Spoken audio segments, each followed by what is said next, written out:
আমাৰ দলীয় কৰ্মী যেটা থাকিব তাত কোনো পাব্লিক নহয়, আমাৰ দলীয় কৰ্মী কাৰ্যালয় এটা উদ্বোধন। আৰ আজিকালি কৰ্মীবিলাক এনেকুৱা যে আমাৰ দলৰ এটা মণ্ডল কাৰ্যালয় উদ্বোধন কৰোঁতে ৫,০০০ মানুহ আহিছে, ইমানেই আমাৰ কৰ্মী। গতিকে তাৰ মাজত ঠেলাঠেলিটো হ'ব। এটা মানে সৰু ১-১.৫ কথা মাটিৰ কাৰ্যালয় এটাত যেতিয়া ৫,০০০ মানুহ আহিব তাতে ঠেলাঠেলি হয়।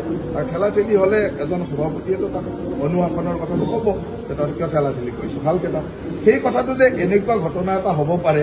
আমাৰ অসমৰ যিসকল আমাৰ দলৰ কাৰ্যকৰ্তা আছে সকলোৱে চিনি পায়, আৰু আমাৰ একেবাৰে নিজৰ ঘৰৰ আমাৰ নেতা, অসম চৰকাৰৰ কেবিনেট মন্ত্ৰী নহয়, তেখেত এজন দক্ষ সফল মন্ত্ৰী হিচাপে নিজৰ কৰ্মেৰে অসমৰ চুকে কোণে তেখেতে নিজৰ কৰ্মেৰে নিজৰ চিনাকি দিছে।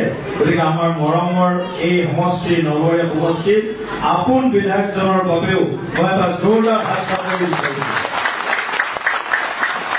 আমাৰ দলীয় কৰ্মী যেটা থাকিব তাত কোনো পাব্লিক নহয়, আমাৰ দলীয় কৰ্মী কাৰ্যালয় এটা উদ্বোধন। আৰ আজিকালি কৰ্মীবিলাক এনেকুৱা যে আমাৰ দলৰ এটা মণ্ডল কাৰ্যালয় উদ্বোধন কৰোঁতে ৫,০০০ মানুহ আহিছে, ইমানেই আমাৰ কৰ্মী। গতিকে তাৰ মাজত ঠেলাঠেলিটো হ'ব। এটা মানে সৰু ১-১.৫ কথা মাটিৰ কাৰ্যালয় এটাত যেতিয়া ৫,০০০ মানুহ আহিব তাতে ঠেলাঠেলি হয়।